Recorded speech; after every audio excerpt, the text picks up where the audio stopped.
my talking.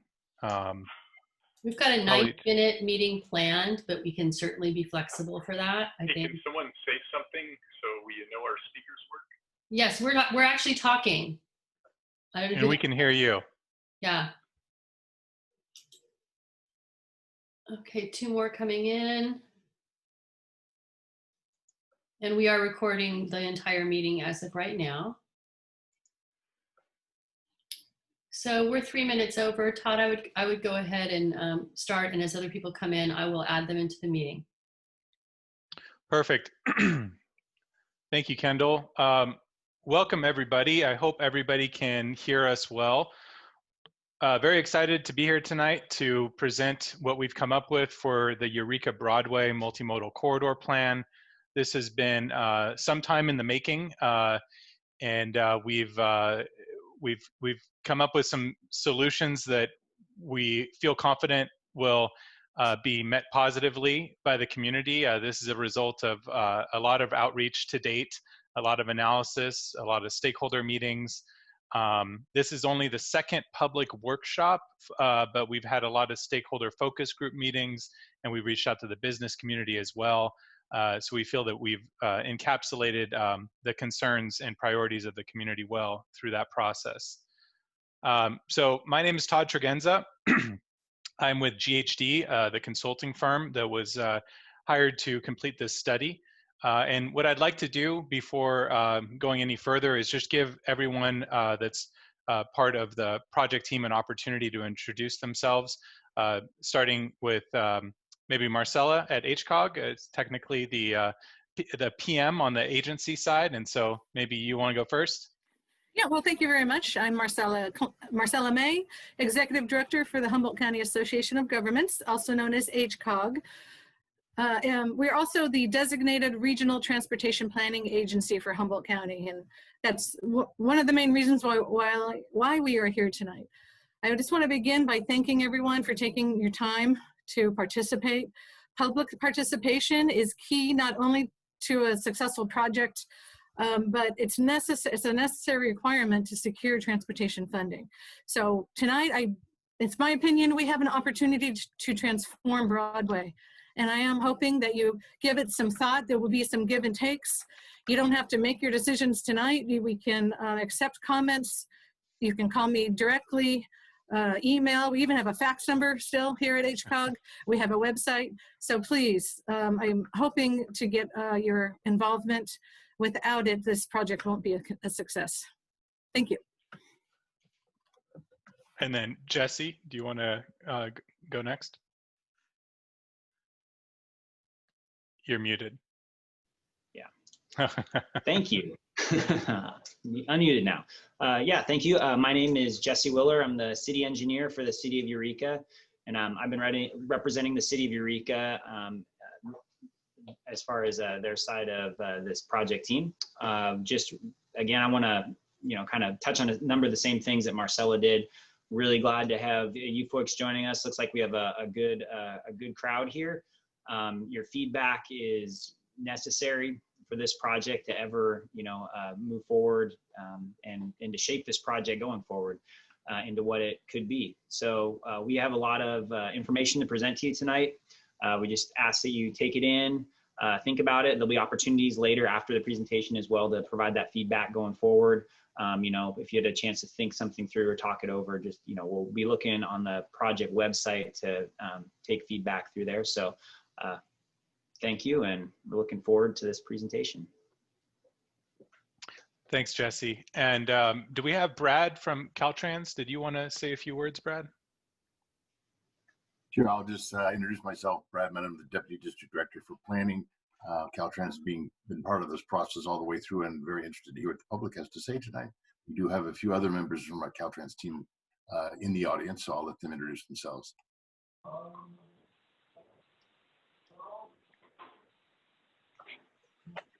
Hi, I'm Clancy DeSmet. I work in the Division of Planning with Brad, and I'm Climate Change Adaptation Branch Chief. Looking forward to hearing those too.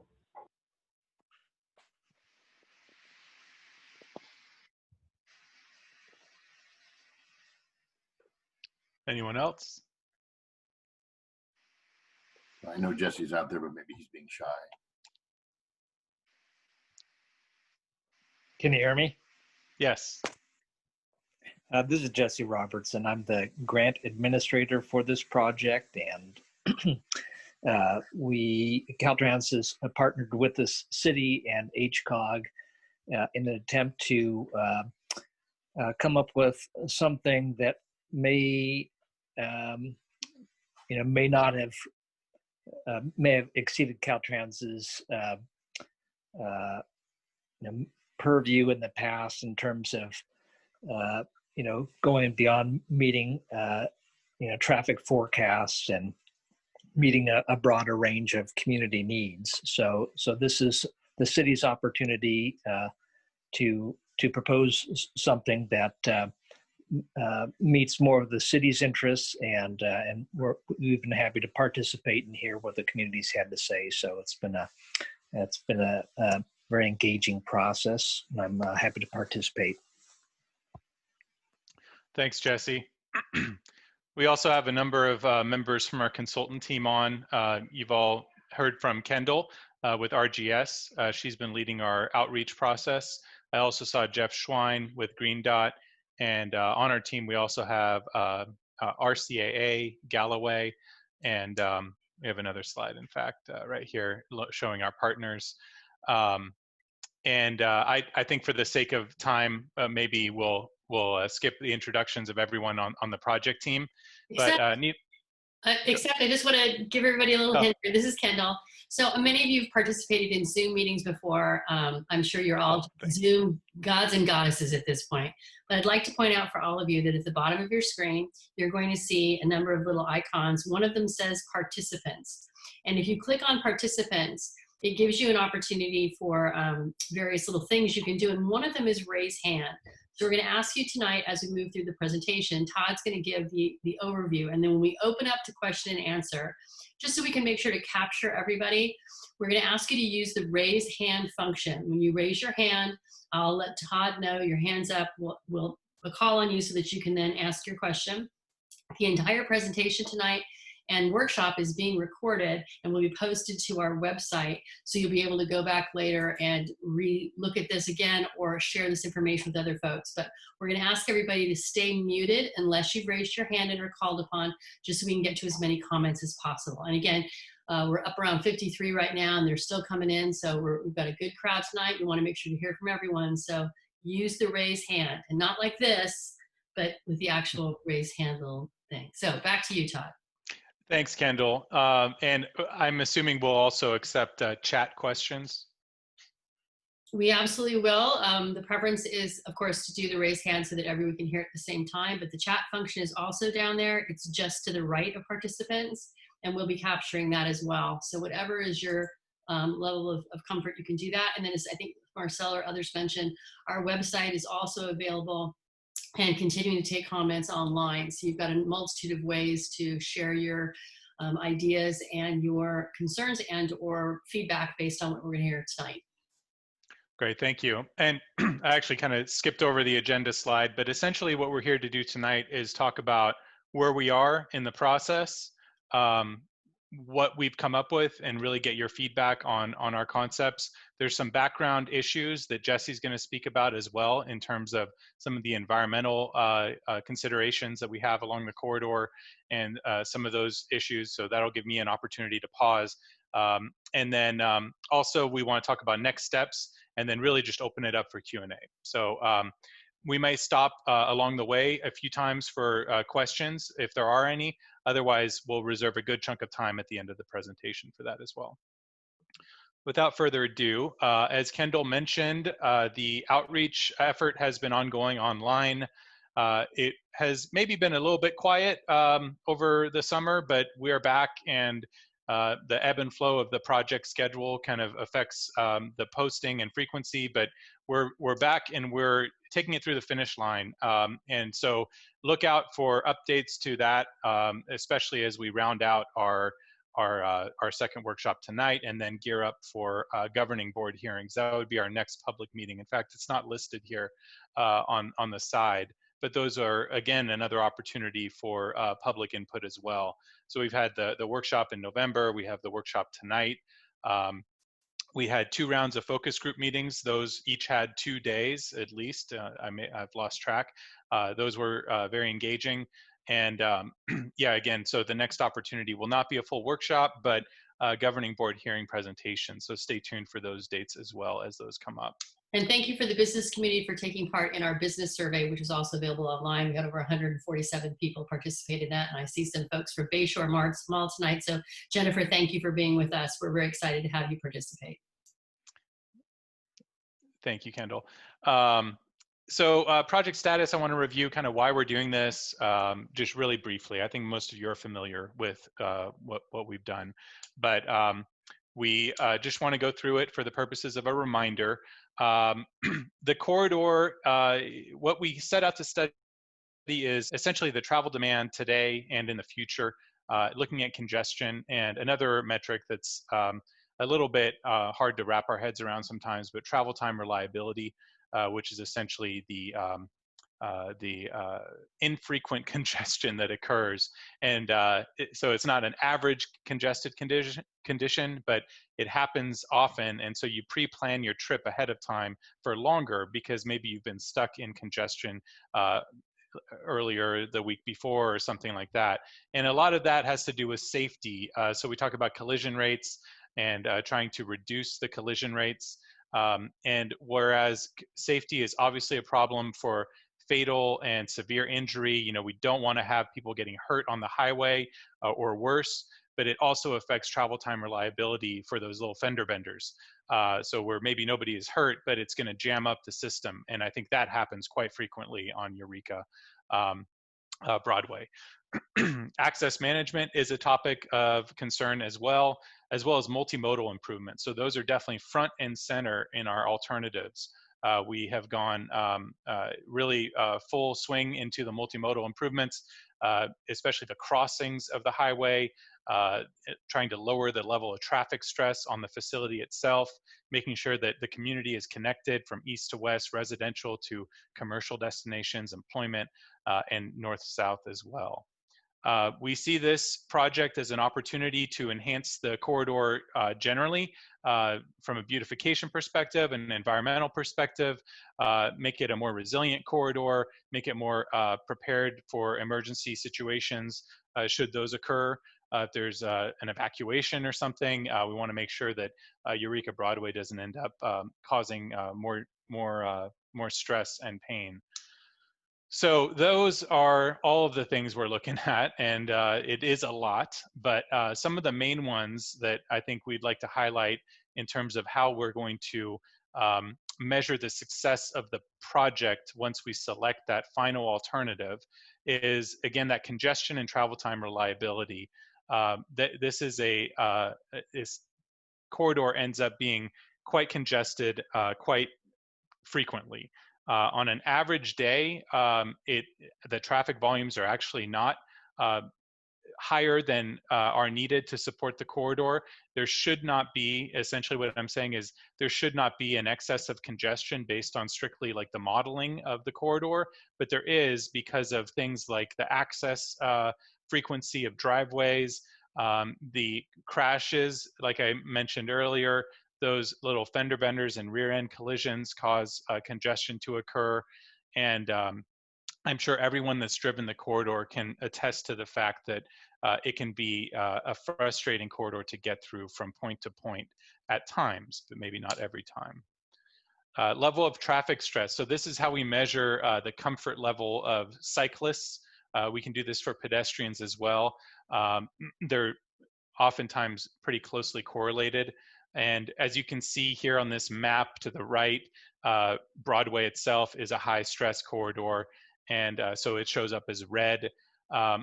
We have some pockets of low stress corridors, but then there's that Broadway in the middle of it that prevents people from connecting across.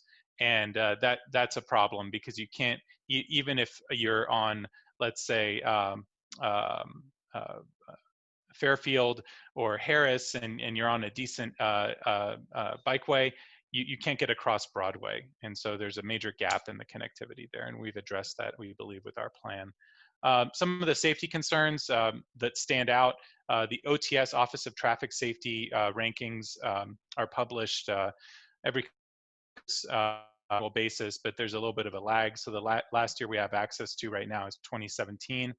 Eureka Broadway within its group, which is similar sized cities, actually ranked first in terms of total fatal and injury collisions. So that is an issue we definitely want to resolve. Ranked second out of the 94 cities for pedestrian collisions and third for bicyclists. So those are front and center. Again, that's a collision issue, a safety issue, but it's also a multimodal issue. The top 3 crash types are unsafe vehicle speed, and most associated with that are rear-end collisions. Oftentimes, those are not an injury collision. Those can be a low severity crash, but they do result in severities on Broadway as well. I think they represent about 30% or so of the injury crashes. Vehicle pedestrian crashes are another big source of fatalities and severe injury. 40% of the FSI crashes are caused by vehicle ped collisions, even though they only represent 16% of all the injury crashes. So they represent an outsized number of the severe outcomes. So we want to address that. Broadside collisions are another major source of severe collisions as well. Other kind of contributors to the collision issues are improper turning. So that's essentially running off the road, DUI, and under the influence of drug. That's another category. I think that represented about 10% of the injury collisions, and traffic signals and signs. So that's folks running red lights, running stop signs and things of that nature. That's a lower percentage, but those are all the major crash types that we're dealing with. So I want to review a little bit where we've been in the past on the corridor, and in terms of planning it, where we've been over the last few months and where we are tonight. So in the past, there's been discussion of bypasses, of widening Broadway, of a Fairfield couplet, and those have all been kind of abandoned, and they've been abandoned for quite some time due to, in some cases, environmental impacts or just cost, economic impacts, right-of-way impacts, maybe an inconsistency between context, like the Fairfield couplet would be running through a neighborhood. So those have all been put aside. Over the course of the summer, we developed 8 new alternatives. And we've since narrowed that down to essentially 1 or 2.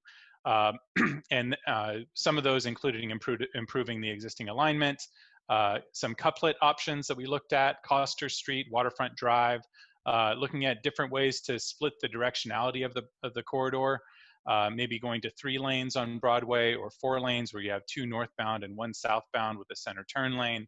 And so I'm going to go through how we evaluated those and where we ended up. And then multimodal improvements were along for the ride the entire time. So without stalling on this for too long, these are the 8 alternatives that we more recently had in front of the focus group stakeholders. So improving the existing alignment, the waterfront couplet, a double couplet, which I'll show the illustration of in a few minutes, the Coster couplet, then the 3-lane Broadway. So again, road dieting Broadway and adding Coster, then a variation on that where we add a Coster couplet or connection and a waterfront connection, and then the same with the 4-lane Broadway. I don't want to dwell on these for too long. I just want to give everyone the impression of how far we've gone in terms of assessing the options here we have. But ultimately, none of these are still remaining on the table except for a couple, which we'll get to. These are illustrations of all these different concepts.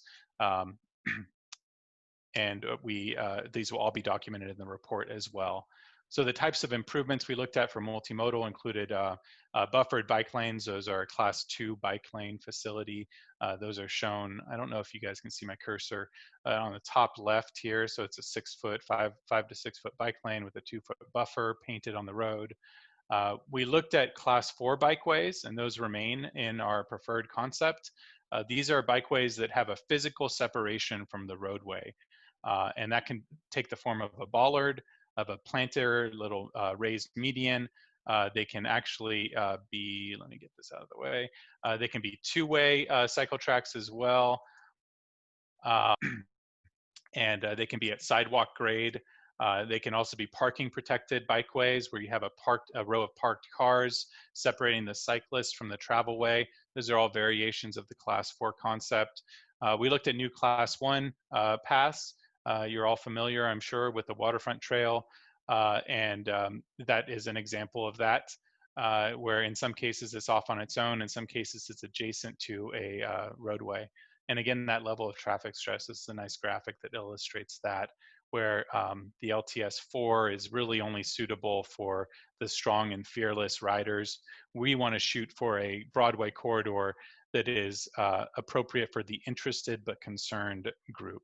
And so these are the folks that may feel comfortable riding a bike, but they're concerned about the stressful environment and the lack of safe facilities for them. And that's where we can get the most bang for our buck. If we can convince people that are interested in cycling, there are a lot of societal benefits to that in terms of promoting good health and good reduction in auto dependency and a lot of other things that I can get into in more detail. So this is the assessment framework that we're working towards. And the reason we use this is prepared by Caltrans. It's called the Smart Mobility Framework. It's really important that we keep going back to this. So anytime we start looking at an alternative, we have to keep thinking about how does this apply within the Smart Mobility Framework. And the reason that's so important is because this is going to be an expensive improvement. And it's going to need grant funding, competitive grant funding against all other projects in the state. And so we want to be sure that our project measures well against all these different criteria so that when it comes time to apply for grants, we're checking all the boxes we can in terms of really making sure that the project benefits all these different categories that the state of California looks at when they're evaluating the corridor. And luckily, those all generally align with the goals of the community as well in terms of where we're going with this project. I'm not going to go through all of these. It's just a lot of talking, but in general, you can look at it and read while I speak. One I want to highlight is the local business visibility. We wanted to make sure that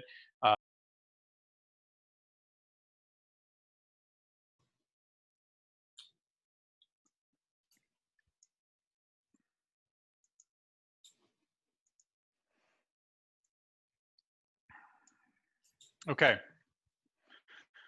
Well, that was an unfortunate interlude, but welcome back, everybody. Can you see my screen? Yes. Okay. So where were we? So this is how we evaluated our concepts. And in fact, this is probably a decent transition to our next topic. The stakeholder survey summary, as Kendall mentioned, fantastic feedback, over 100 responses, nearly 150. People prioritized access to their businesses, no surprise. What we did find that was interesting is that there is some pockets of parking on the Broadway corridor, but most people from our survey indicate that they park either in a parking lot or along side streets. And so we actually didn't find a big need for parking on Broadway itself from our results.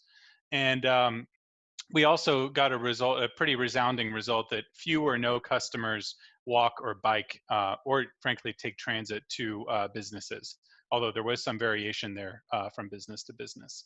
So generally through the community, what we've heard, both the stakeholder groups and through Workshop 1, as well as all the surveys we've done, strong support for multimodal improvements, strong support for access management, turn restrictions. I think these are things, frankly, that people have had on their minds for a long time.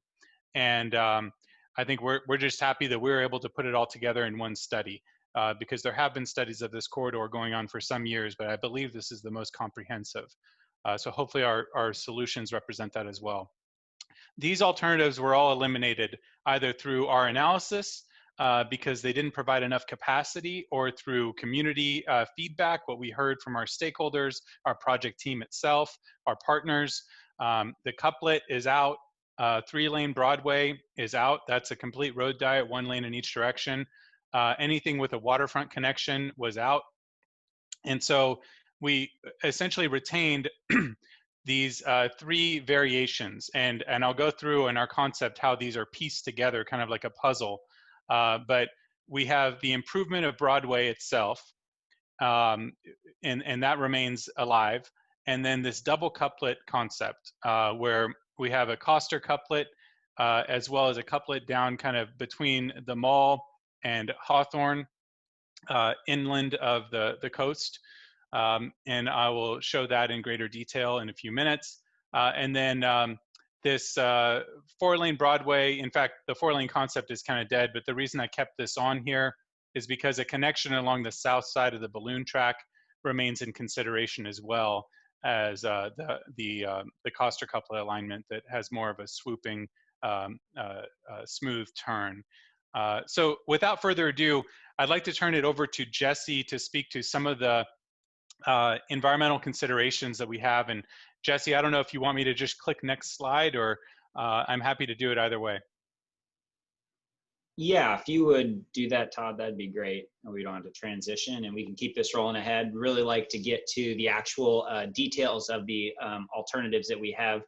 But there are certainly some things that we want to touch on, these environmental considerations. We've kind of grouped these together as a number of things that are encountered when you look at alternatives through the Broadway corridor.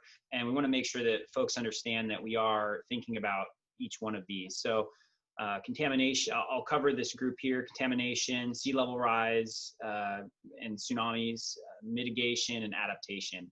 So these are all part of the greater project process, starting with contamination. Recently, one of the studies that we looked at that looked at the Coster couplet, it was done by Caltrans. It was called, I believe, the Coster couplet feasibility study.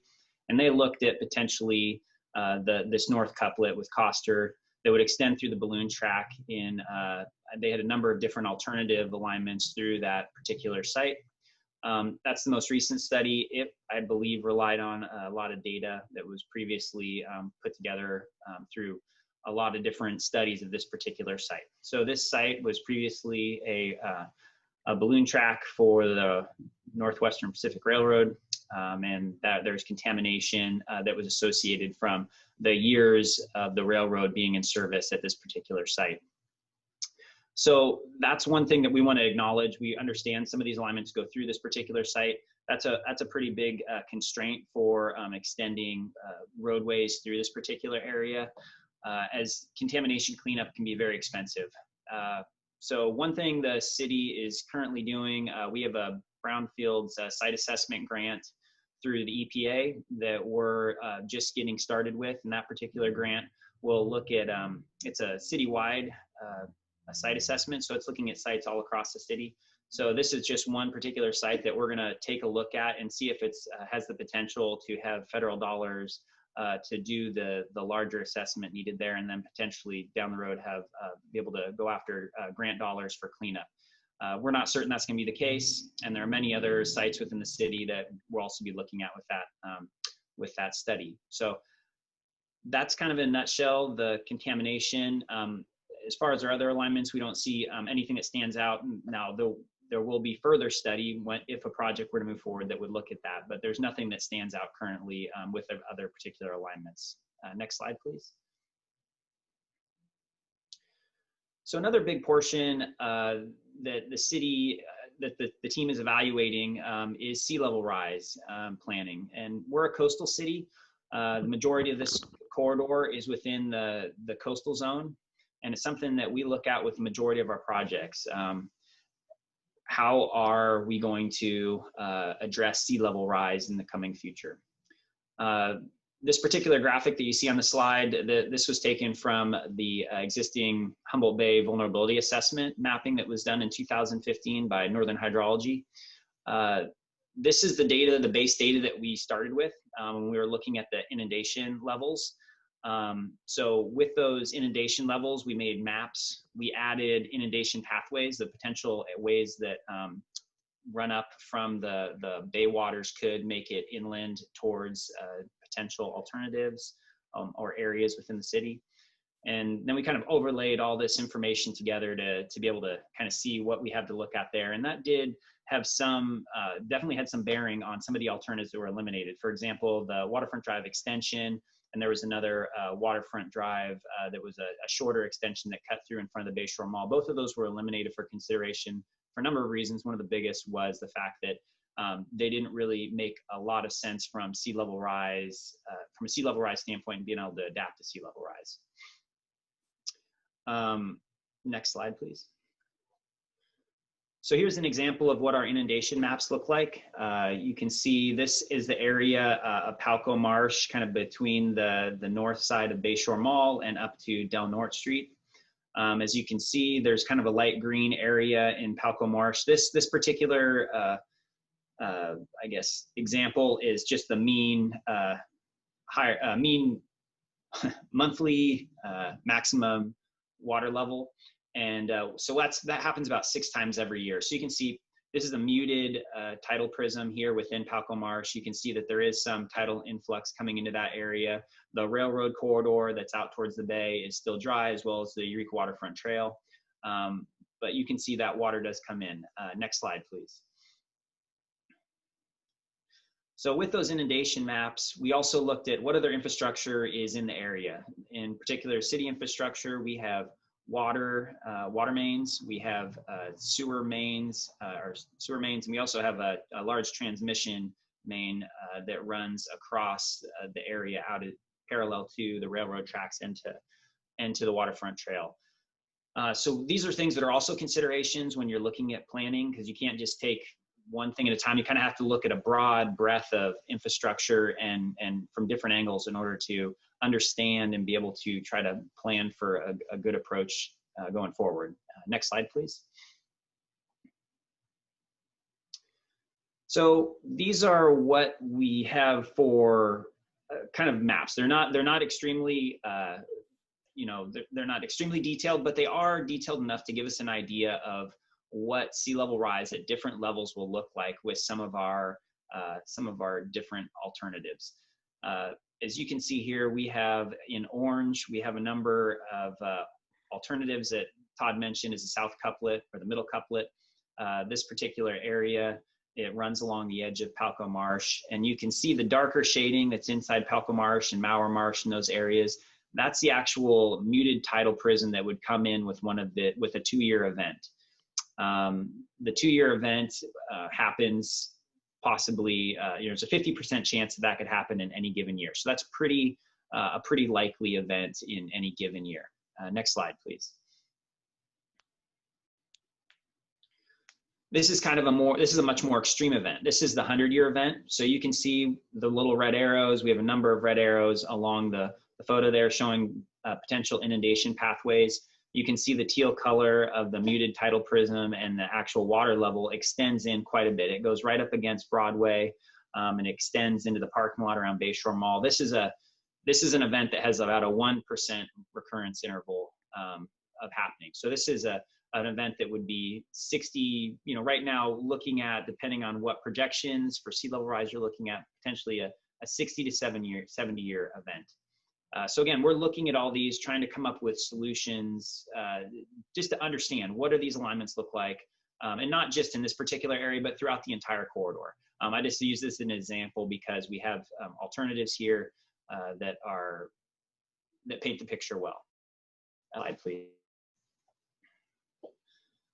So with moving past just kind of that large picture of sea level rise and sea level rise planning, and stepping back, the city has a number of other studies going on that have either recently completed or are going, that are all based on our infrastructure and things in the city. Looking at those studies, across those studies, you see things that in this particular area, they start to stand out as, crossing over. We've been looking at our sewer infrastructure along with our wastewater treatment plant and some of the other facilities. We have our transmission main that goes across the area. That's a very integral piece of the infrastructure for the city. It takes about 75% of the city's sewer collection system, to the treatment plant. So that's a very critical facility, and it's out there in a vulnerable area. So we realize that's something we need to take into consideration. We have water mains out there as well. Those also need to be taken into consideration.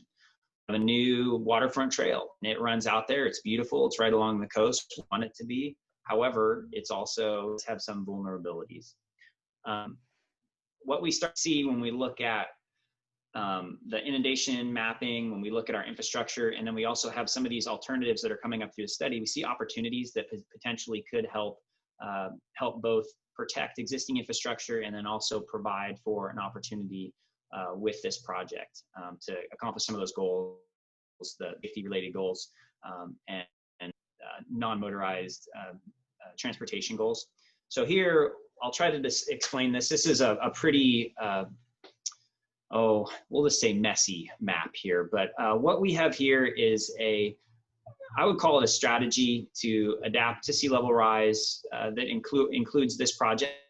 And when you kind of step back and look at the entire city of Eureka, there aren't a lot of areas that the city can retreat away from the coastline. We're a coastal dependent city. We have coastal dependent industries that are right up against the water, and that's kind of how it's, and that's why we're here. In this particular case, that's not the case. We have an area where there's Elko Marsh, Mauer Marsh, a couple of areas here that are owned by Bayshore Mall. The city has a couple of parcels here, a parking lot, and another parcel. All these parcels are connected. They touch each other. They're adjacent to each other, and they all have the potential to have larger benefit as a habitat. What you see is if we were to able to pull some of our infrastructure potentially back from the coast, retreat it to one of these alternative alignments that we have that are dashed that we're going to talk about here in a little bit, you have an opportunity to retreat from, protect our infrastructure, retreat from the line back, protect some of the private properties and some of the critical public facilities such as roads, the highway and such, and then also be able to have a larger habitat restoration project that could count for mitigate for the project if necessary, and also just be an overall benefit to the community.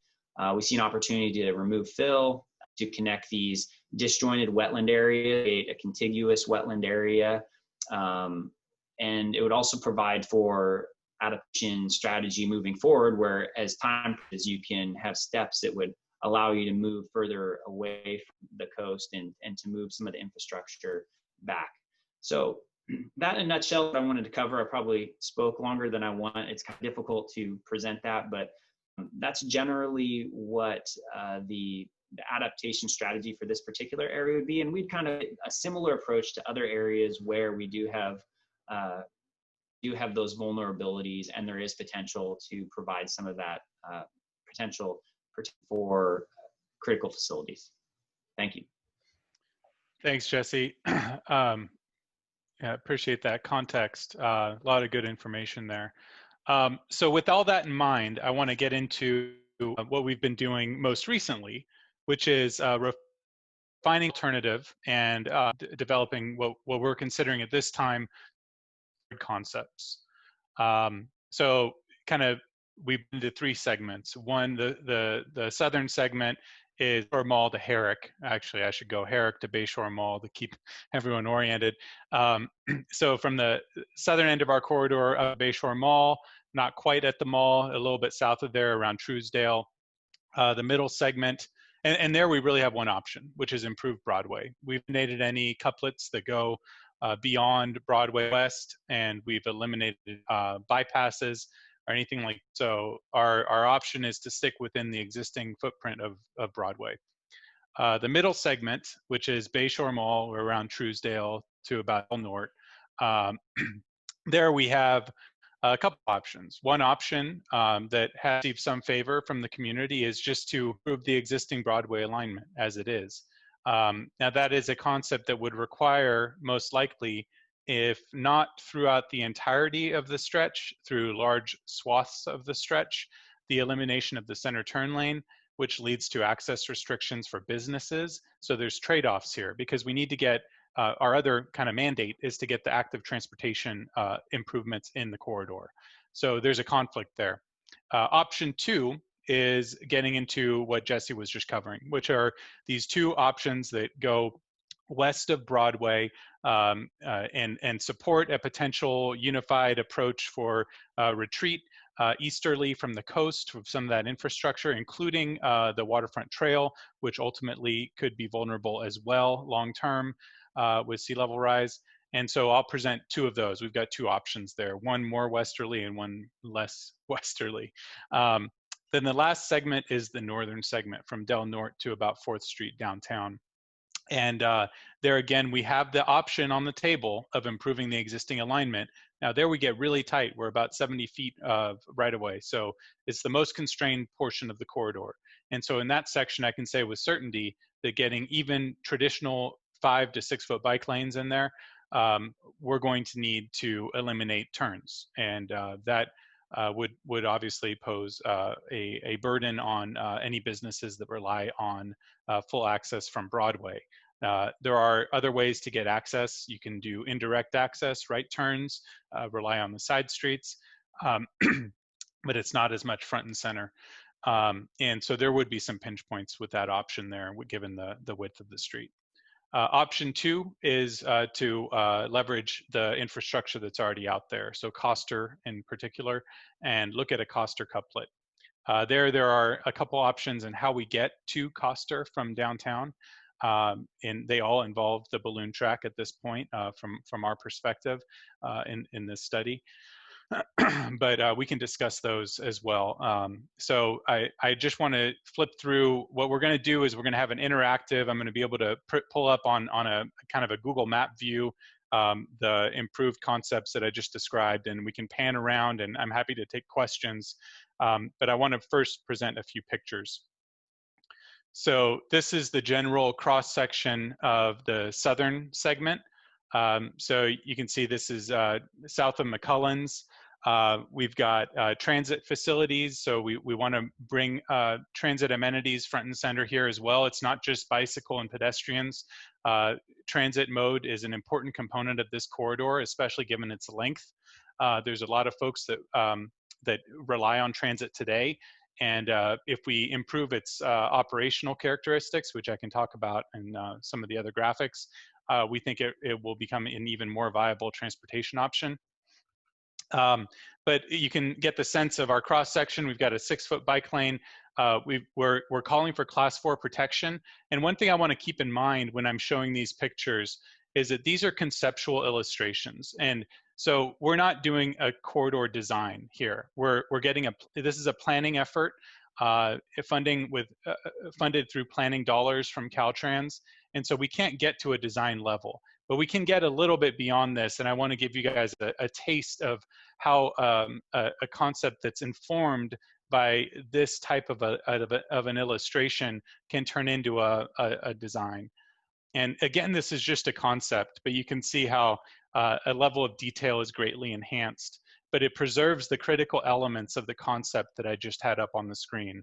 You've got the transit stations that load adjacent to an elevated bikeway, a class 4 separated protected bikeway. And in this case, we would have the transit, because we're constrained in this location. This is McCullens Avenue. Say, Todd. Yes. Can I ask a question as to orientation? Whenever you change pictures, yes, you would say which is where, east, west, north, south, whatever. Okay, thanks. Yeah, thank you. I am missing my north arrow. I get constantly reminded of that. North is to the right of the screen right now. So if you take, north is up on this one. In most of my images, north is up, but in this case, north is to the right. You can either kind of tilt your head sideways to look at it, or maybe you're better spatially oriented than I am. So in this case, we don't have room for a dedicated bus pullout area. And so we're gonna recommend loading and alighting right in the lane. That's not the case throughout the corridor, but we gotta keep in mind that this is, right now, the headways on the bus are, I think, about twice an hour per direction. And so that's a very infrequent obstruction of the lane. So I just wanted to give a sense of where a concept like this can go, and I'll show a couple more examples of this. The middle segment gets into the couplet option. Here's an example, a picture of what that looks like at the northern end of the middle segment, and this will make more sense when I show the whole map. North is up here. You can see where the northbound 101 would continue on towards Hawthorne, and there'd be a return pocket. Now, this is not going to look exactly like this because we got to remember this is an STAA, a large truck route, and so we need to be able to swing those trucks around and head southbound. But we can also see some elements that become more frequent in the corridor as we gain more room.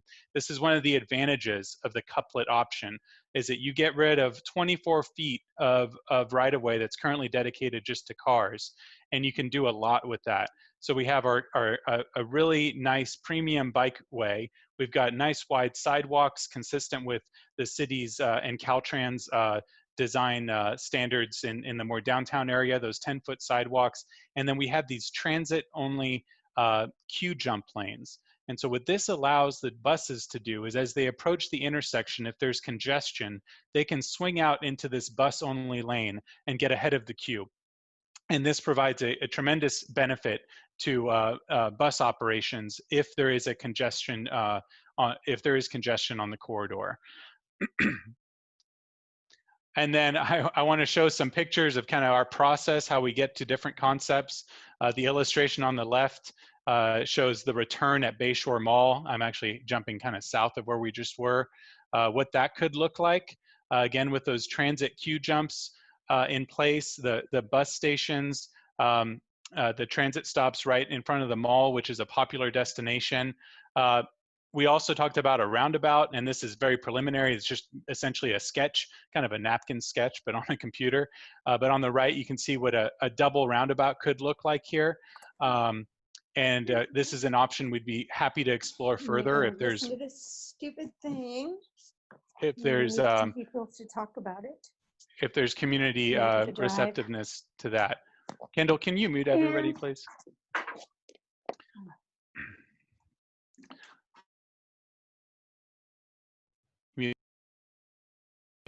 There we go.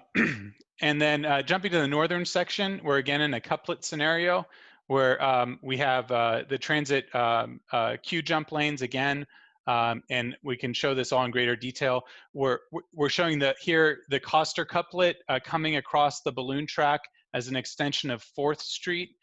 This is something that's been explored, as Jesse mentioned, for quite some time.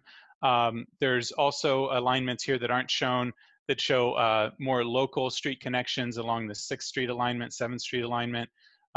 We haven't gone through and mapped all of those at this time, but we do think it's really important to have a trail connection across this to provide that connectivity to the existing waterfront trail from our proposed urban trail right around here. So again, going to a higher level of detail, this is the Hawthorne intersection now, recently signalized. North is to the right in this case.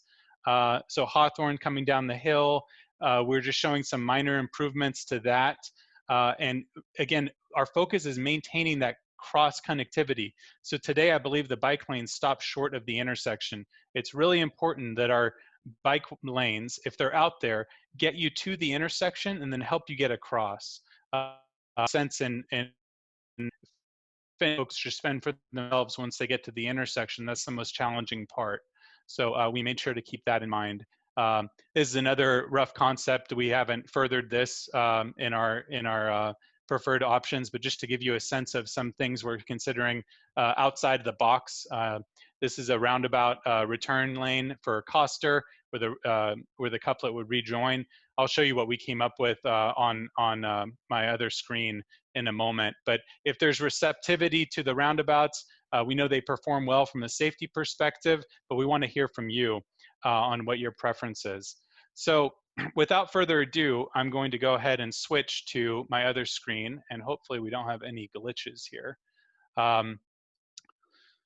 And I want to show you the concept here in greater detail. And I think at this point, I'd be happy to take any questions as they come, Kendall, if there's any hands raised. Yes, I want to remind folks, just because of the fun that we just had a little while ago, I'm going to ask everyone again at the bottom of your screen, where it says participants, you'll see an option there for raise hand.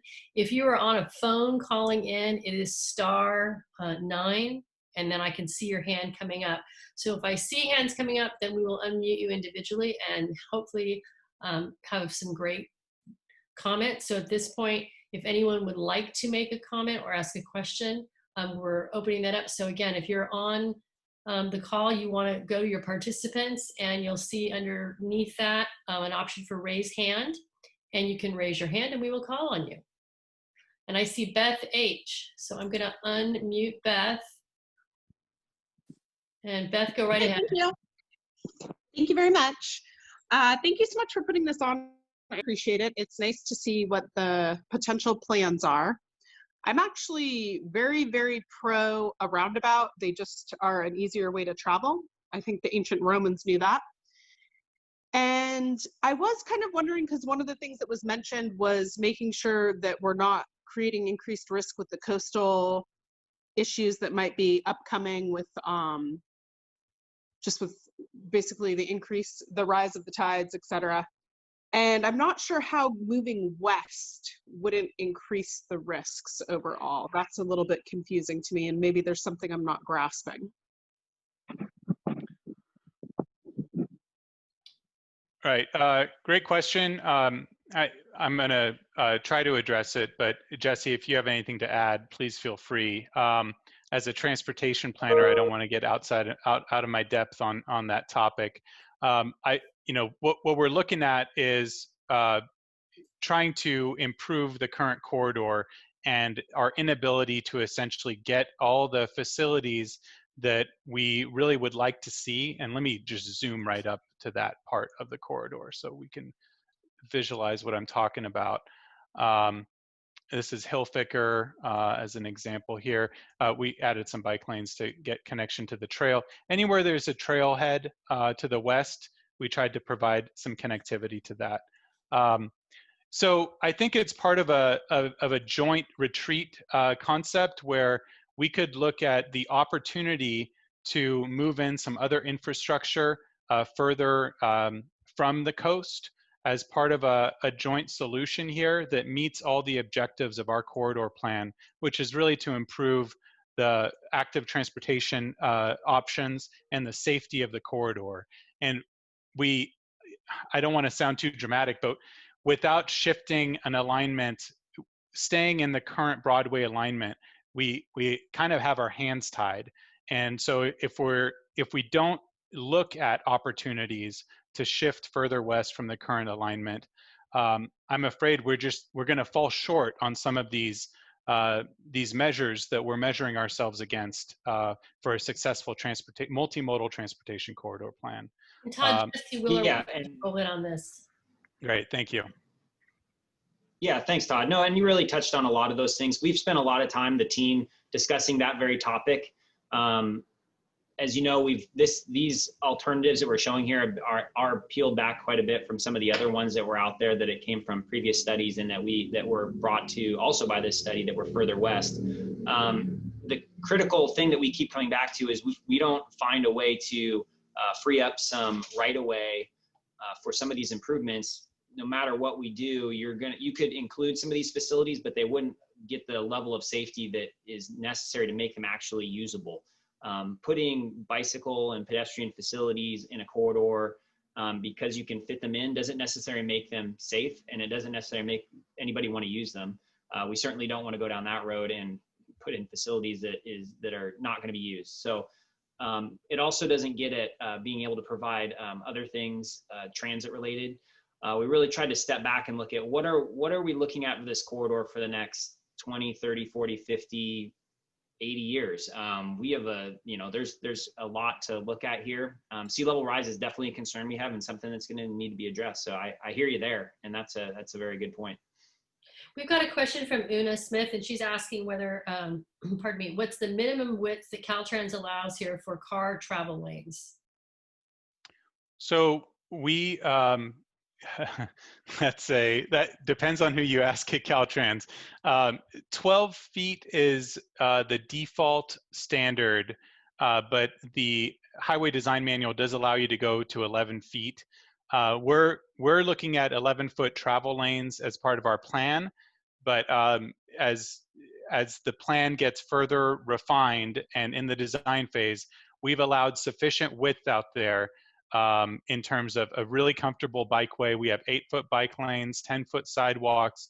There's room there if we have to compromise on the lane width and go to a 12-foot lane. So it's not going to break our concept.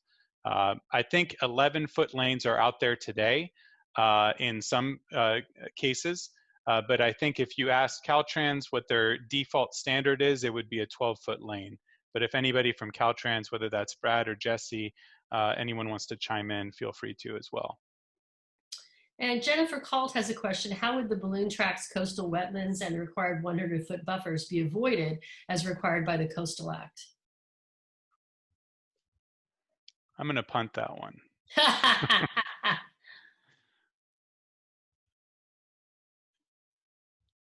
Jesse, you want to take that one?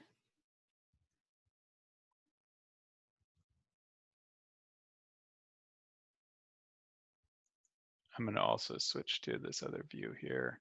This is the more easterly alignment. Jesse, I think you're muted. I don't know if you're trying to talk. I'm trying to unmute if he's, hold on here. Oh. Do I have to do that? No, I've just, No. There we go, here we go, unmute. Okay, you should be good to go, Jesse. There you go. Okay. All right. Unmuted. Yeah, thanks, Jen, for that question. Yeah, the balloon track, there are certainly wetlands. There are certainly wetlands in some of these other alternatives as well. These are things that we're going to have to address with the project when we get into actual details of those, some of those specific alternatives, if those are the ones that are actually going to move forward. That's part of the reason we wanted to present the kind of the Palco Marsh expansion concept, is to show that in that particular area, we do have some area there for mitigation of some of those impacts. Additionally, at the balloon track site, there might be on-site opportunities for that as well. Those are all things, though, that we'll, as we move forward, we'll definitely dig into deeper. So I'm gonna keep panning through just so we don't get stuck and don't get to see the whole corridor, but please feel free to continue to raise your hand and ask questions. I'm going to talk for a few more minutes, and then I can always go back and relook at something if you see something that catches your eye that you want to see in greater detail. Todd, we have a couple questions before you move on.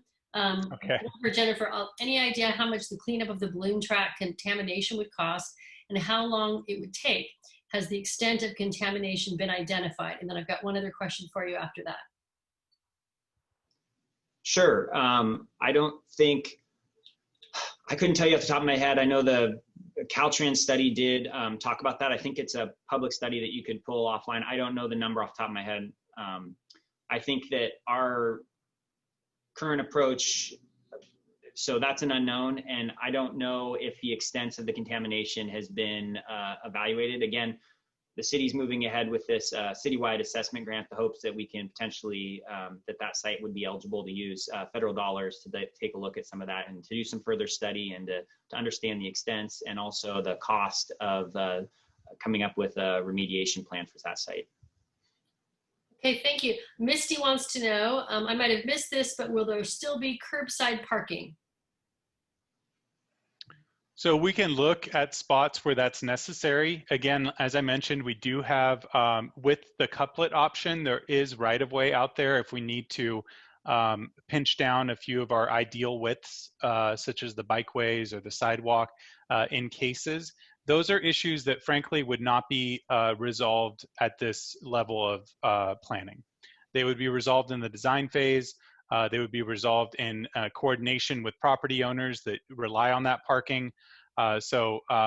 Even if I don't show parking anywhere on the Broadway corridor, because I show it on the side streets, I don't want that to be taken as an indication that parking is completely off the table. Would we like to minimize parking on Broadway? Ideally, yes. It provides for safer movement of all users, the buses, the bikes, the pedestrians, and the cars. But we do recognize the need in some cases to provide for that parking. And I also want to mention to folks, because I know this is a tremendous amount of information, Colin's hand is up, I'll get to you next, but this presentation as well as the meeting will be made available online, and we will be taking comments past tonight. Colin, let me unmute you. What is your question? Thanks. I wanted to just, first of all, to thank the project team. It's clear to me that a lot of the stakeholder input was taken seriously, and I really appreciate that. And a couple of items on the lane width from the most recent like NACTO guidance that I've been looking at. It seems like within cities, 11 feet is kind of considered maybe the maximum of what a lane width should be. So I know maybe the, the highway design manuals haven't caught up, but I think we should be looking at narrower lanes for safety purposes in the city. And the other thing was, I just wanted to comment on the roundabouts, which is that I'm not opposed to roundabouts, but I think that it's often very hard to design them in a way that works for bicyclists. And I think that needs to be taken really seriously. You know, often bicyclists are, you know, expected to merge into traffic, and on a street like Broadway, that might be really difficult.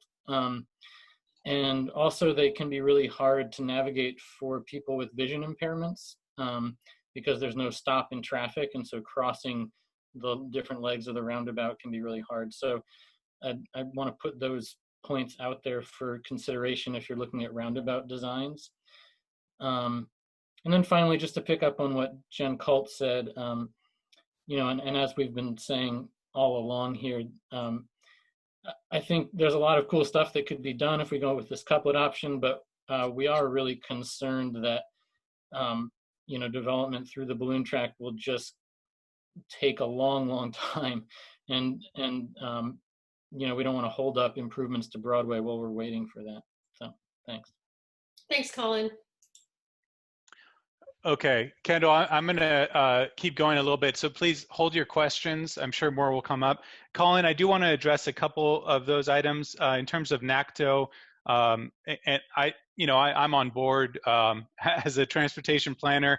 I support using 11 feet as the maximum width. However, here we are on an STAA truck route, and so going less than 11 feet would give me some pause. This is, you know, frankly, an international truck freight route. It goes up and down the state, and we need to make sure that we're not impeding the commerce function of the route as well. But your point is well taken, and I drew these out with 11-foot lanes. Again, and then in terms of the roundabouts, we do recognize those concerns, especially on multi-lane roundabouts. Where now the best practice is now indicating controlled crossings on multi-lane roundabouts, or at very minimum a flashing beacon to again increase the visibility of those active transportation users. Given the fact that we're designing here a protected bikeway, we would encourage heavily the bikers to cross at the pedestrian crossing areas rather than merge into traffic. However, we would never preclude that option for those enthusiastic and confident riders that choose to ride through. But those are all concerns that I am well aware of, as is our design team, and we would keep in mind. I'd like to just move on. I want to show really quickly a side-by-side of our two options here. So this is, and then I can zoom back in and look at some more interesting stuff. This is the more zoomed out view of this eastern alignment. And let's see, I'm having some rendering issues here. There we go. So you can see how it kind of hugs the developed land. And this is an old aerial. This is where the new restaurants have just been constructed, the new signalized intersection at Vigo. So this remains a little bit closer to Broadway, which has some advantages, not only from potentially wetland issues, also just in terms of circulation.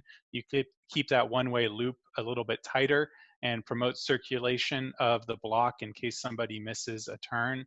I'm going to show a comparison, the other option. and then I'll just stick to one rather than flipping through here for the rest of the presentation. This is the wider alignment, and not only is there potentially a little bit more disturbance of undisturbed land as the aerial pops in.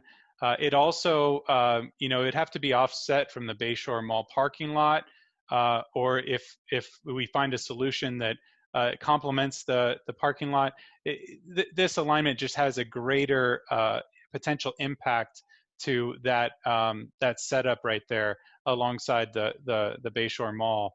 Whereas if you come in a little bit closer, you're able to preserve more of that internal parking lot circulation. And then anyway, I can answer more questions if there's any other questions about there are more questions. We've got a question from Mike Newman. Mike, I'm unmuting you right now, and then it'll be Mark McCullough. Okay. I'm trying to unmute you, Mike. There? There you are. There you are. We go.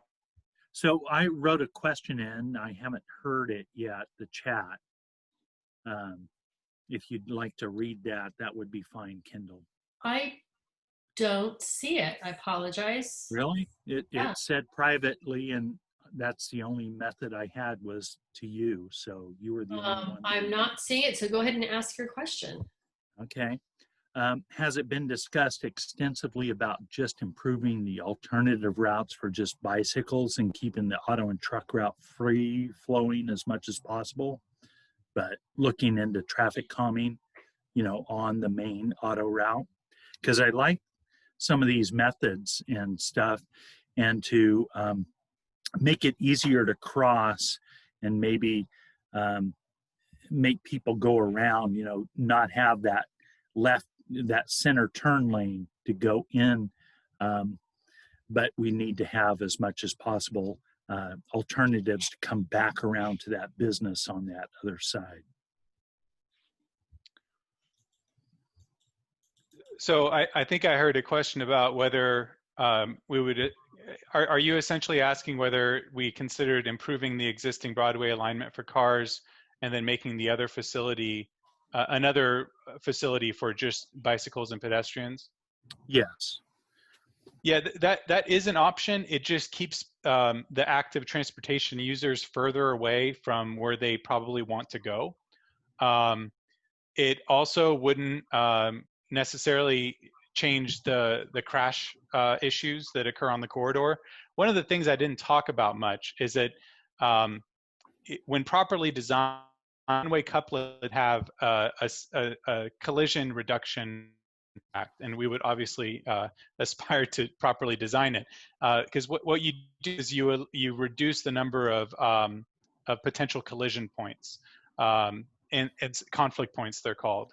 So we see an inherent benefit for the operational flow of vehicles. Not only does it reduce the conflict points, it also really simplifies your traffic signals. So you no longer have a competing phase for the southbound movement. And so you're able to get more vehicles through on fewer lanes than you do today. And so, and that is an important part of this study, as much as and I personally am extremely excited about the active transportation and the transit features of the corridor. It's equally important that we demonstrate an improved operational efficiency, improved reliability, both for trucks and regular vehicles, because there's a lot of benefit there to the state, and that, again, keeping our eye on the prize of obtaining competitive grant funds. That's part of our process. So while we considered it didn't rise to our preferred option at this time. Okay, so just to hinge on what you were just saying there about one-way trafficking, what about the one-way streets that we already have and the accident rate that we have with people, going the opposite way? More than once, I've come across people going the wrong way on one-way streets. Right. So I haven't audited the current system. We would recommend all the proper signage for that. I think design goes a long way in terms of directing travel. And one of the things you see a lot of is curb extensions here and physical features that guide motorists into the right direction, as well as the traditional signage and all of that. The other thing you'll note is that we didn't make any of the side streets one-way. And so there isn't a sequence of one-way streets, it's just Broadway itself. Jesse, I don't know if you have any other insight into the current downtown and maybe some of the collision issues there, but I will note that this current stretch of Broadway here is by far the problem when it comes to fatal and severe injuries, not the downtown environment, which does move at a slower pace, notwithstanding the fact that there are crashes up there as well. I do recognize that. But this is proportionally a greater safety concern for us, this corridor. Thanks, Todd. Jess, did you want to add to that before we go to Mark McCullough? I was just going to say real briefly, I understand 4th and 5th Street what we see with 4th and 5th Street is they tend to operate better. And I know that Caltrans is making some, currently they have a construction project that's on 4th Street, their 4th Street safety project, where they're actually doing some similar improvements to what we're talking about here as far as bulb outs and that sort of thing, to try to channelize pedestrians. People going wrong way on a one-way is challenging. Sometimes people make bad decisions from that standpoint, but I understand. I think I understand what you're talking about, Mike. Thank you. So Mark McCullough, I'm going to unmute you. You probably have to unmute yourself as well. There you go. And Ken, we'll go to you next. How about that? I was concerned at the extension of Henderson across Broadway there, since I own that property there. This is all new to me. To the backside of towards the bay there, that extension going south on Broadway and Henderson. Yeah, so this particular, and I'll speak kind of more generally, and then maybe Todd can field your question a little better from the transportation engineering side of things or transportation planning. But this is certainly one of the concepts we've discussed more recently, and I think what we're showing here with this remix streets concept is really great, and it's a great platform. We haven't used this before, and it's providing us a good look at things. This is certainly a work in progress. So one of our major constraint points with the existing Broadway is the way that Henderson operates there. Now that it's a three-way down the hill, it operates better than it did previously, but there's still some operational efficiencies there. And when it comes to bike and peds, when you start talking about a couplet, I think there are some concerns there. And so it's certainly something that is more recent that we've added in, and we haven't really, and again, conceptual. So it's something, we understand your concern there when you see a road go through your property, and we definitely want to have conversations with you about that. Todd, you want to talk a little bit about the operational benefits? Yeah, so we, and Jesse hasn't even seen this drawing here. It is very much schematic. This is actually one example of somewhere where, given the constrained area, we thought this could be one of the minor streets that we may need to make one way. But we want to try to find a way to keep two-way flow on that connection on the west side of Broadway there at Henderson. The operational benefits are essentially getting rid of that triple left turn. If you look at an aerial, if I turn this off, there's queuing all the way up the hill. We're significantly simplifying the traffic signal here, where you no longer have a southbound left phase, a northbound left phase, westbound and eastbound phase. You essentially have two phases. You have northbound and you have westbound. Well, I suppose you have an eastbound as well. But so you have two minor street phases and one predominant northbound phase. In fact, we may be able to get rid of this left turn pocket. One of the nice things about the couplet system is that unlike a traditional signal where you can't turn left because there's southbound vehicles approaching you, there's no longer that concern. And so this is an area that requires more work. And in fact, we tried to spend a little bit more time figuring out how to fit it amongst the existing businesses in this area.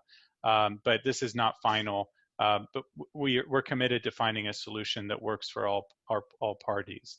So I don't know if that quite addresses your question. Do you have a follow-up? I have one more thing to add real quick.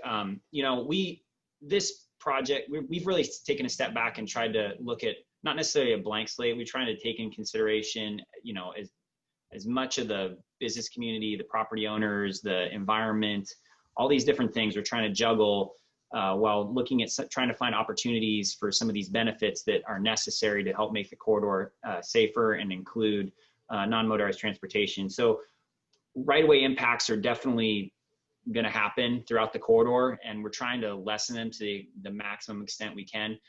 It is going to be a reality throughout the corridor. What you're seeing here isn't necessarily the end-all be-all. We're just trying to put together these concepts. We want to share as much with you as we can at this time to get as much of your feedback as we can early on before we move on, and not even through this study, but on the next phases of project advancement, so we have a better feel for what the community thinks about some of these options. So your input is definitely appreciated.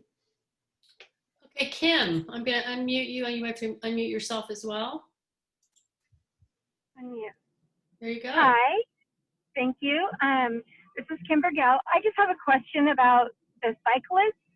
I know that at one point we were looking at diversion to Waterfront Trail, and I'm curious if we're looking at that again and not doing the lanes on Broadway. It just seems a lot safer and that we have the availability there. So would you be willing to speak to that? Yeah, I think that if our corridor plan ends up just being, you know, let's get people to the trail, we've kind of folded at that point. I mean, I think the goal of this study is to make Broadway itself a safer and more inviting corridor. And through that, it's, you know, we've seen studies over the years, and I don't have them off the top of my head, but this, you know, a properly implemented plan like this generates excitement in the community, and there's beautification opportunities, and I think it's a revitalization project as well. There are some underutilized parcels through here. Our goal is to help enhance the corridor from all angles. And so I personally would not find that to be really a successful outcome of this study if we just said, well, we can't fix Broadway, so let's get people out to the trail. We want to enhance the connections to the trail. And I've shown a couple of streets where we have that. Hawthorne is one where we think we can sneak some bike lanes in without removing parking. Now, one thing I will note, on all these side streets, there's not a lot of right-of-way. And so that's part of the push and pull we've got to play is, where do we need to preserve all the parking stalls? Where can we get rid of maybe one side of the street and not the other side? And and where are some logical connections westerly to the trail? Wabash is another one. So I don't know if that satisfies. So that idea sounds like it's off the table. Okay, I was just curious. It just seems a lot more safe that way, but thank you. Okay, Mark McCullough's got another question. Mark, I'm unmuting you right now. And then we'll go to Peter. Just basically, sorry, this is his wife, Marianne. Just basically, it'd be nice to have a conversation about that particular proposal at the intersection for Henderson and Broadway. So if somebody could, we didn't even know anything about this. We never got the survey information or anything. So this was kind of a big surprise to us. So if somebody could at least contact my husband or I, we're in the phone book, or I'm sure you can get the number off of our property information. So thank you. I would heartily ask that you send a request through the website, just so we make sure that we have your information handy. And that is Eureka Broadway Corridor Plan.com. And then I'll make sure that we reach out to you following this meeting. Sounds great. Thank you very much. No problem. Peter. Yeah, I'll follow up with you tomorrow. Peter, I'm unmuting you. You'll need to unmute yourself as well. There you go. Can you hear me now? Yep. Yeah, I wanted to follow up to Kim's question. I'm a bit confused about the bicycle access along Broadway as well. I mean, we built a nice waterfront trail. There's good access. You told us that the data shows that not many bicyclists are accessing businesses using their bicycles. I think I might be an exception to that because I live, you know, close to Wabash and go down that way. It just doesn't make a lot of sense to me. And and when you put it in terms of beautification, what that made me think of was going back to an alternative, earlier alternative that I didn't see on the list of alternatives that were abandoned, which was one that I was really interested in, which was, you know, the concept of a median on Broadway with turnarounds spaced every so often. It just, I just don't see the idea of bicycles on Broadway. And I'm not an avid bicyclist. I mean, I use a commute bike for shopping, but we've already got a great trail that's being heavily used by bicycles and hikers, and it's a way nicer environment than a busy street. So I'm just at a loss on that one. Okay, Yeah, Mark. thank you, Peter. Or do you want to retort to that? I'm sorry. Yeah, I would love to retort. I ride my bike. Both of us ride our bikes around town. Our car, we drive a car, but it sits mostly. And we have business on Broadway, and we should be able to ride our bikes on Broadway. And on top of that, having a road that is a little calmer and with bike lanes and all that, I think it beautifies the corridor. It makes it, instead of this like crazy place where people are driving fast and taking chances, basically, it turns it into a place that's more pleasant to exist in, especially if there's sidewalks and the businesses start moving their storefronts over the years towards the front of the road and having the parking in the back.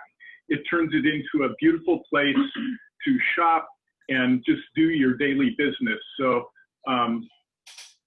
as a bicyclist, I do not want to ride my bike a mile out of my way out of this to the wonderful bike trail to go somewhere and then ride a mile. I mean, when you're in a car, where do you go? You go directly to where you want to go. You don't go like as far out of the way as possible because whatever. You want to drive to where you're going. And on a bike, it's the same. And so the Broadway needs to be a road that handles pedestrians, bicyclists, the through traffic, transit, everything. It needs to handle all those things because it's the main road. That's my argument. And I'm tired of, I don't know, I'm tired of this, oh, you've got a bike trail, go ride your bike there. Well, great, but if I'm doing a Costco run and I live in the middle of Eureka, the bike trail is like, has nothing to do with going to Costco. It has nothing to do with going to Eureka Natural Foods or to, you know, some other business that's on Broadway. Why would I go all the way out to the waterfront trail? There's no need. The road goes in town. That's it. Thank you.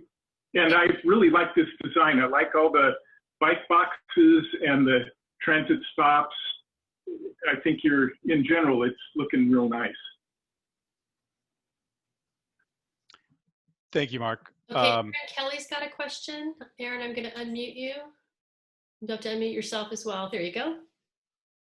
Hey, I'll just, I guess, echo Mark. I think that when you build the infrastructure, people will use it. So currently, of course, people don't use Broadway to commute or bike or walk because it's really unpleasant. But I think if you create the infrastructure, I would see it as a benefit for business owners because a lot of people are going to be like going more slowly to these businesses that are there right now and like kind of approaching them. I think right now you only go to businesses on Broadway if you're like, okay, I have to go to that place, and making it a little bit more accessible actually creates, I think a good business environment.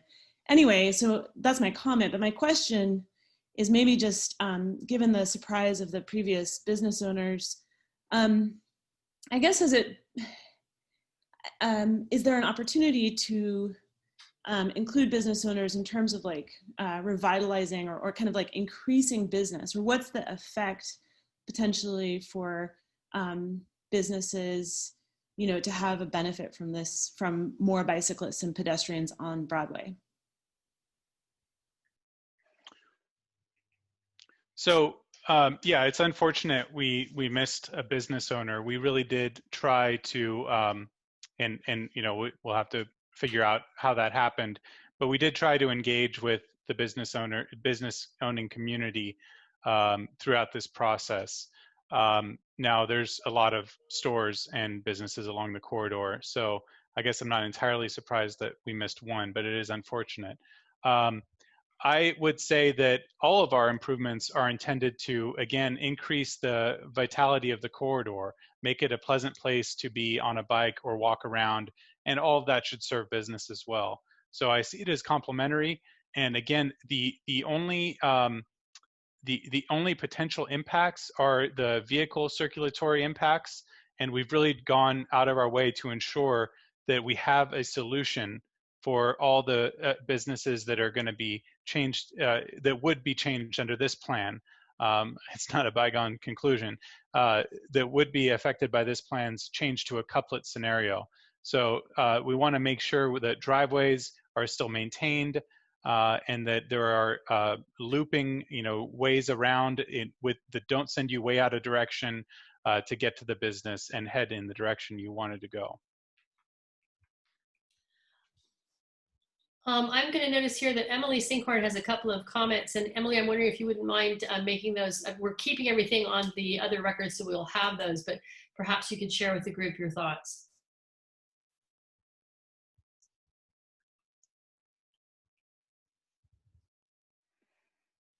Let's see here.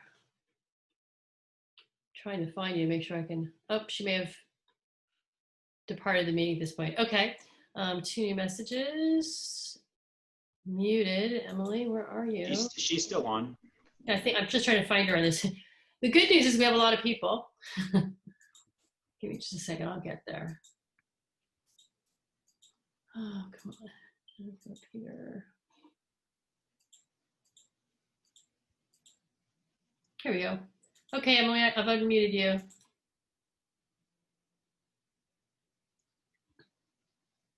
And you should be able to unmute too. There you go. Okay, great. Thank you.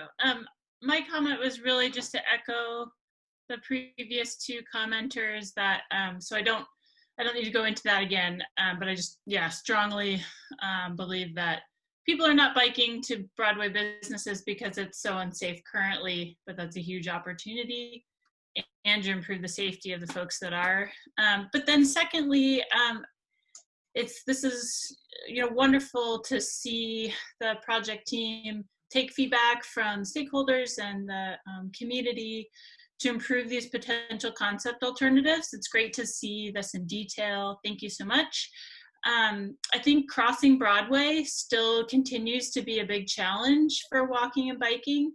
And I was wondering if the green kind of skip pavement markings can be continued for bikes traveling through the intersection at a couple key intersections, or have some more, even consider a protected intersection at Wabash, just since, you know, several commenters have voiced that they cross Broadway there often.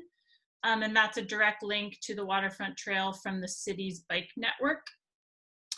And then just one other comment, there was a suggestion that bikes could use the crosswalk to cross in a couple places. And I would, you know, support that as an option for people on bikes if there were specific bicycle signals that are in other jurisdictions. Thank you. Thanks, Emily. Jennifer from Bayshore Mall. Okay. Can I respond to that really quickly? Okay, before? sorry. Right ahead. Yeah, Emily, and I'd be happy to follow up with you offline about that. We've shown, you know, there's a limit to how much I can illustrate. I tried to actually demonstrate a protected intersection concept here, and we'll have to see where we end up in the design phase. Again, the truck turns, we got to make sure we can get turns in and out, especially with Costco. But we are aspiring to that level of protection.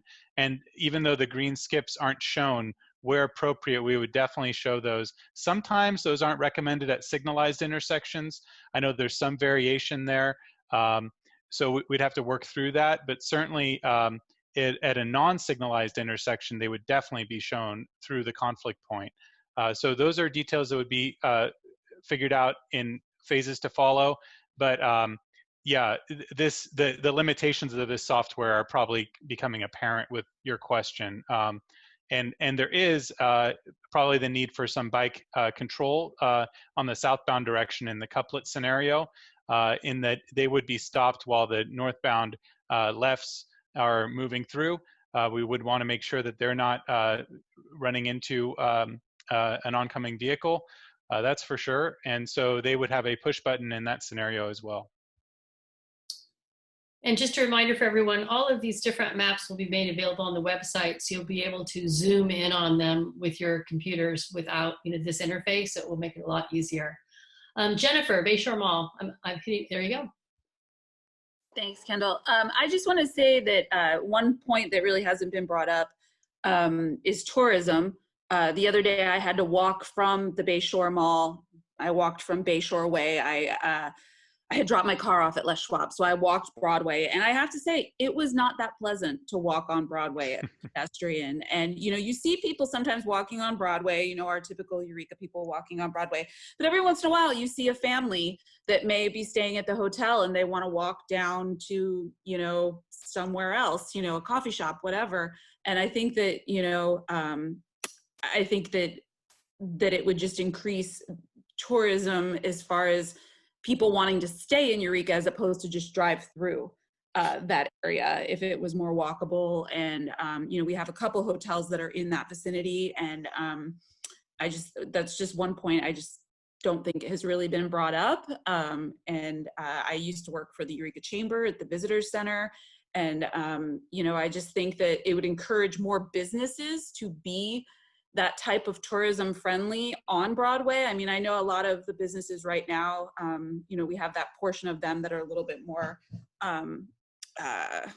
utilitarian as far as whether they're, Les Schwab or, which of course tourists use those type of businesses too. But I just think it would encourage, it's really great to see In-N-Out, and we have Kentucky Fried Chicken coming in, and just all of those things, just the building of tourism, which we need here. So that's it. Thank you. Okay, I'm not seeing any other hands raised at the moment. Again, that would be raising your hand through the participant button or hitting *9 on your phone. And if we don't have anything else, which doesn't look like we do, it looks like, Todd, you can, oh wait, sorry. Kendall. Wait, I got one more. I've got Mark and then Lori Tanaka. Okay. Yeah, it's not. Okay, so the thing I noticed is that people are super concerned about people in cars having to do out of direction travel. And so people on bikes also have that same concern. And I just wanted to mention that, because there was some discussion about driveways and going around, turning around to come back to a business or that. So yes, people on bicycles don't like out of direction travel also. That's all I wanted to say. Thank you so much. Lori, I'm unmuting you right now. Yeah, thank you. I just wanted to thank the people who created this design and worked so hard on it for creating the bike paths that are separated from traffic. I'm a recent bike commuter, and also recently doing more recreational biking, but I actively avoid Broadway because I really feel unsafe there on a bicycle. And all that you're designing, I think, would be wonderful to help promote that. So thank you so much for doing that. And I also think that I agree that anything that we can do to improve the appearance of Broadway would be really helpful for tourism. Yeah. Thank you. Okay, Mark, you raised your hand again. Where? There it is. Mark, did you raise your hand again, or hello? All right. Do we have anyone else that would like to make a comment, question? All right, seeing none, Todd? Yeah, you know what? That's really the end of my organized presentation. So I'm happy to look at other areas of concern if anybody wants to take a look at a particular location, or Jesse, if there's anything that I may have missed, that you're wanting to kick me under the table saying, Todd, you forgot to talk about. But yeah, this has been great, and I really appreciate everyone coming out to see this presentation. And on behalf of the entire team, we apologize for the fun that is Zoom. Oh boy. But yeah. you know, I mean, I just got to say, it's a function of the new world we're in. Hopefully, we'll all be seeing each other in person soon. Just want to reiterate again that the presentation will be made available on the project website. Comments will still be taken in. So if you have additional comments or questions that you have, you know, we can absolutely make that happen. So again, thank you all. And Todd, do you want to put up the final slide in your presentation, because it has the contact information for you, Jesse, and myself? Let's see, how am I going to get back to that? Here we go. Thank you for participating. Appreciate everyone coming out. Would have been nice to be there in person, but these are the cards we're dealt at this time. So. Way to adapt, team. Way to adapt. And I think that's it for the team tonight. Jesse, did you have anything else you wanted to add before I close this up? Marcella? I'm sorry. Let me go. Oh, come on. Jesse. There you are.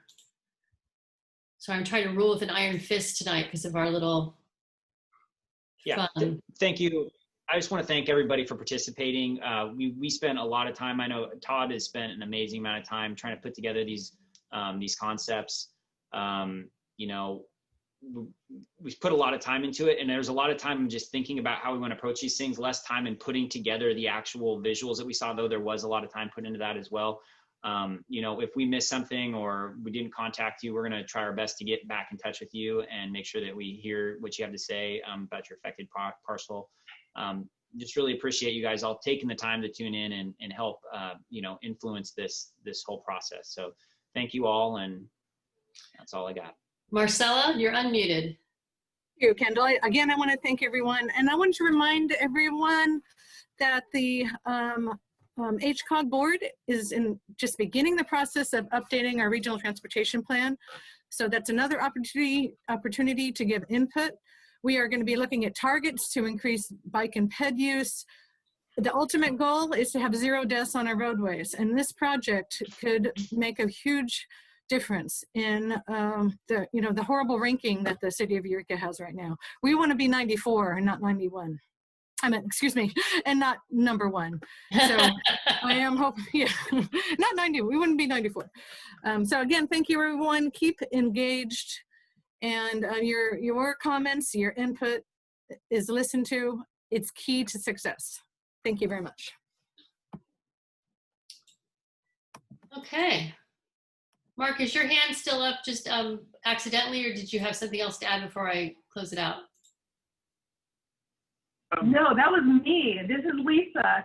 I just wanted to say that thank you for coming up with this design, putting the bicycle and pedestrian features in so prominently like you did, because if this actually gets built this way, it's going to be the greatest advertisement to those who are thinking about getting out there on their bikes but aren't sure. Well, they'll see people riding and they'll think, maybe I can do that too. It looks like fun. Yay. Yeah. All right, everybody. Thank you. Todd, did you want to say goodnight to everybody?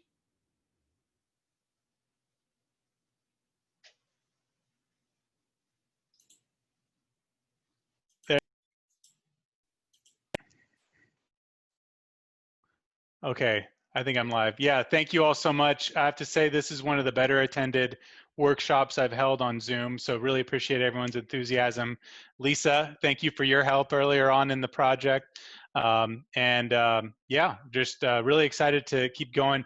Please feel free to reach out to anybody on the screen here, and I think my contact information should probably be on the website too, even though it's not on this slide. But we look forward to engaging with you all further and hearing out your concerns and support. Support is great, but concerns also. We want to hear what you have concerns with and try to resolve those. So thanks again.